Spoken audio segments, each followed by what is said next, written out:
तो कैसे हैं दोस्तों, स्वागत है आप सभी का आज के इस नए सेशन में। तो पिछले वाले सेशन में हम लोग कवर किए थे भारतीय संविधान के अनुच्छेद 1 से लेकर 5 तक। आज की इस वीडियो में हम लोग कवर करने वाले हैं अनुच्छेद 5 से लेकर 11 तक। तो 5 से लेकर 11 तक में आता है भारतीय नागरिकता, इंडियन सिटीजनशिप, जो कि संविधान के भाग 2 में आता है। तो चलिए ज़्यादा समय न गवाते हुए वीडियो को शुरू करते हैं। तो सबसे पहले हम शुरू करते हैं नागरिकता के बारे में कुछ तथ्य। भारतीय नागरिकता के बारे में कुछ तथ्य। सबसे पहले आपको बता दें कि ये संविधान के भाग 2 में आता है। जैसा कि आप सभी जानते हैं कि हमारे संविधान में भाग 22 है। 22 में से नागरिकता जो है वो संविधान के भाग 2 में आता है। लेकिन इसके बारे में एक रोचक तथ्य ये है कि 1950 में नागरिकता नहीं था। यानी कि मैं आपको बता दूं दोस्तों कि जब हमारा संविधान बनकर तैयार हुआ था, जब हमारे देश में संविधान लागू हुआ था, उस टाइम उस संविधान में नागरिकता का कोई प्रावधान नहीं था। ऐसा कोई चीज़ नहीं था नागरिकता से रिलेटेड। तो नागरिकता जो था वो नागरिकता 1955 अधिनियम में जोड़ा गया। तो 1955 के अधिनियम में हमारे देश में भारतीय नागरिकता को जोड़ा गया। तो नागरिकता जो है वो ब्रिटेन से लिया गया है। हमारा संविधान का बहुत सारे ऐसा जो नियम कानून है जो अलग अलग देशों से लिया गया है। तो नागरिकता जो है वो ब्रिटेन से लिया गया है। इस चीज़ को आप याद रखिएगा।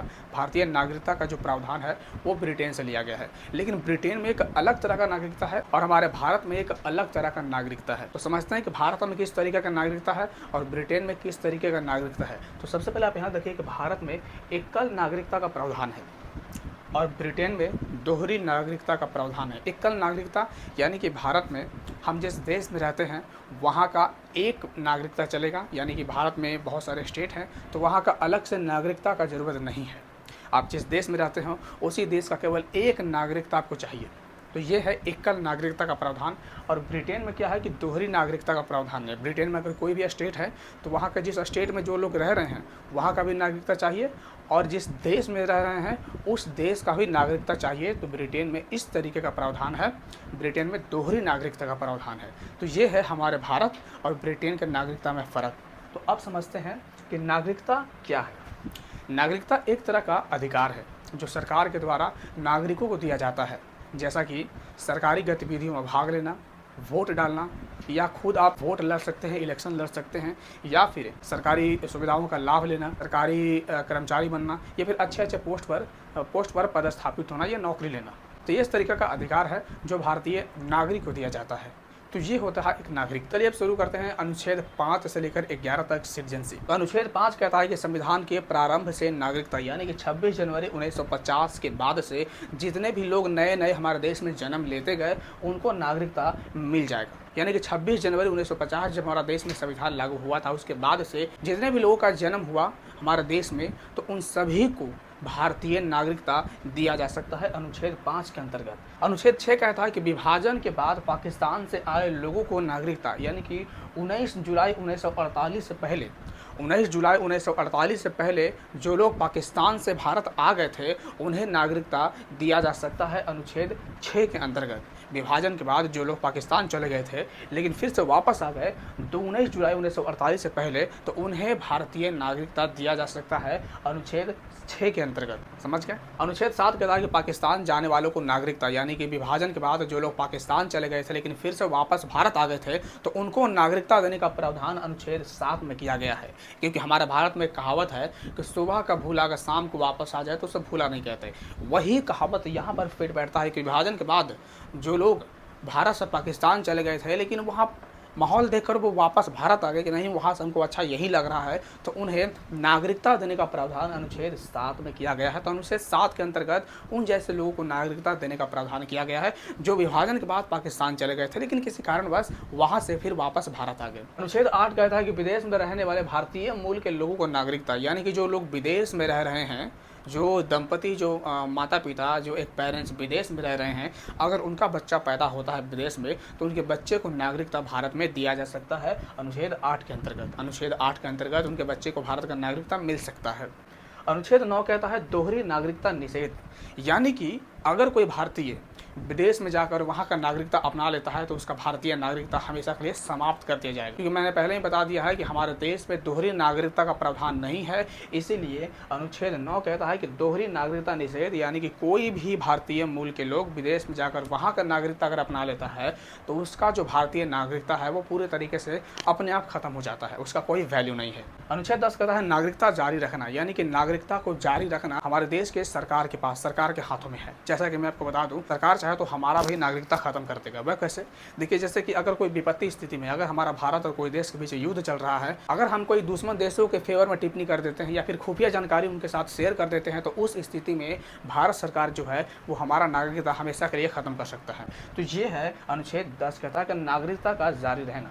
तो नागरिकता का जारी रहना, जब तक आप कोई ऐसे वैध काम नहीं करते हैं तब तक आपका नागरिकता हमेशा के लिए बना रहेगा। लेकिन जिस दिन आप वैध काम कर दीजिएगा, देश के खिलाफ ऐसा कोई काम कर दीजिएगा, देश के खिलाफ ऐसा कोई टिप्पणी कर दीजिएगा, तो आपका नागरिकता छीन लिया जाएगा अनुच्छेद 10 के अंतर्गत। अनुच्छेद 10 यही कहता है। अनुच्छेद 11 क्या कहता है कि नागरिकता से लेकर सभी कानूनों को बनाने का जो अधिकार है वो हमारे देश के पार्लियामेंट यानी कि संसद को है। तो हमारे देश के पार्लियामेंट संसद को अनुच्छेद 11 के अंतर्गत नागरिकता से संबंधित सभी कानून को बनाने का अधिकार है। तो चलिए समझते हैं कि हमारे देश में किन किन शर्तों पर नागरिकता दिया जाता है, कौन से नियम कानून के जरिए हमारे देश में भारतीय लोगों को या फिर दूसरे देश के लोगों को नागरिकता दिया जाता है। तो सबसे पहले है जन्म के आधार पर, यानी दूसरे देश के कपल्स भी यहाँ पर अगर घूमने आते हैं, अगर उनका बच्चा पैदा हो जाता है यहाँ पर, तो उस आधार पर वो बच्चा इस देश का नागरिक कहलाएगा। मतलब कि ये जो कानून था एक तरह से एकदम फालतू कानून था, एकदम इसका बहुत तरीके से मिसयूज होने लगा, जिसके बाद से 1986 में संशोधन हुआ और ये कानून बना कि जन्म के आधार पर नागरिकता तो मिलेगा लेकिन माता पिता दोनों में से कोई एक को भारतीय होना चाहिए। ये नियम लगा 1986 में। के बाद इसका भी मिसयूज होने लगा, जिसके बाद फिर 2003 में एक नया कानून बना, जिसके बाद ये नियम लागू हो गया कि माता पिता दोनों भारतीय होने चाहिए और दोनों का नागरिकता वैलिड होनी चाहिए, तब उसके बच्चे को भारतीय नागरिकता दिया जा सकता है।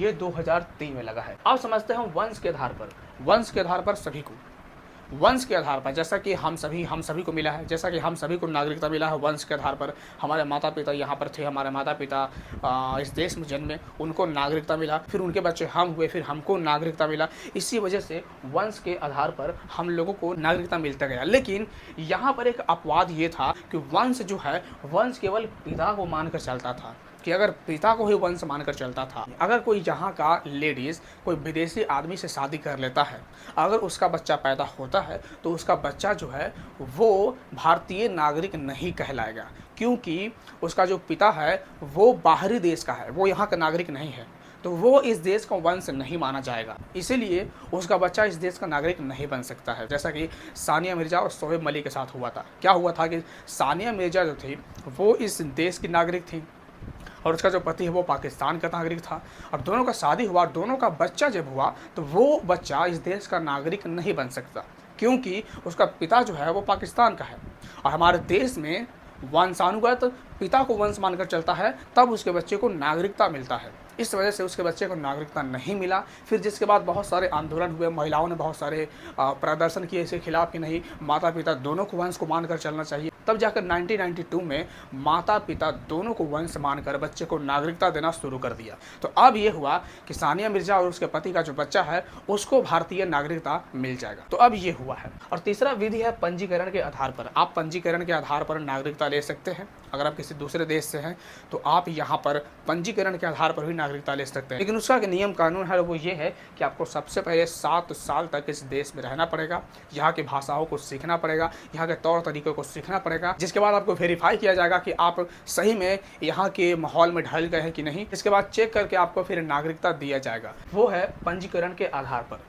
तो 7 साल रहने के बाद आपको पंजीकरण के आधार पर नागरिकता ले सकते हैं। तो ये है तीसरा विधि। चौथा नियम है देशीकरण, यानी कि सबसे पहले आपको यहाँ पर 10 साल रहना होगा, यहाँ के तौर तरीके सीखने होंगे, यहाँ का माहौल में ढलना होगा। जिसके बाद कला या विज्ञान दोनों में से कोई एक में आपको एक्सपर्ट होना होगा। जिसके बाद 22 भाषाओं में से एक भाषा का आपको ज्ञान होना चाहिए, तब आप यहाँ के नागरिक बन सकते हैं। तो देशीकरण का यही नियम है। 5वां है अर्जित भूमि के अनुसार नागरिकता प्रदान कर। तो अगर भारत किसी देश के क्षेत्र को अर्जित करता है तो उस क्षेत्र में रह रहे लोगों को भारत सरकार को नागरिकता देना पड़ेगा। जैसे कि भारत ने सिक्किम को अर्जित किया था, अडॉप्ट किया था, तो वहाँ पर रह रहे लोगों को भारत सरकार ने नागरिकता दिया था। तो ये 5वां विधि है अर्जित भूमि। तो आप समझ गए। आज के लिए इतना ही, चलिए मिलते हैं अगले वीडियो में। अगर आपको ये वीडियो पसंद आया हो तो लाइक शेयर सब्सक्राइब कर दीजिएगा और अब मिलते हैं अगले वीडियो में एक नए टॉपिक के साथ। तब तक के लिए बाय।